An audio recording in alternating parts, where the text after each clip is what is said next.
Hello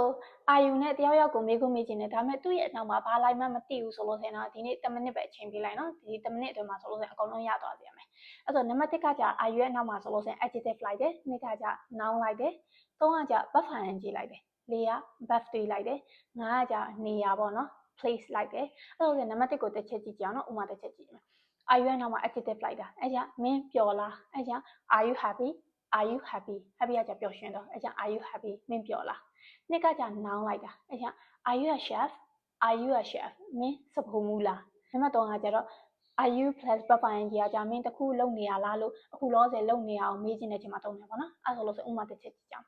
Are you reading a book right now? Are you reading a book right now? မင်းအခုစာအုပ်ဖတ်နေရလား၄ကကြာ verb တွေလိုက်တာ verb တွေကကြာဘယ်လိုမျိုးလဲဆိုလို့ဆိုရင်မင်းကိုဂီတပွဲဖိတ်ထားလားအဲ့ကြောင့် Are you invited to the music event? Are you invited to the music event ပဲဖြစ်ပါတယ်နောက်ဆုံးတစ်ခုကကြာ place နေရာလိုက်တာအဲ့ဒါကြာဘယ်လိုမျိုးပြောလဲဆိုလို့ဆိုရင်တနေရာမှာရှိလားပေါ့နော်မင်းတနေရာမှာရှိနေလားဆိုရင်မေးခွန်းမေးချင်တဲ့အချိန်မှာတောင်းတယ်အဲ့ကြောင့်မင်းရုံးမှာလားဆိုရင် Are you in the office? Are you in the office? Are you in the office?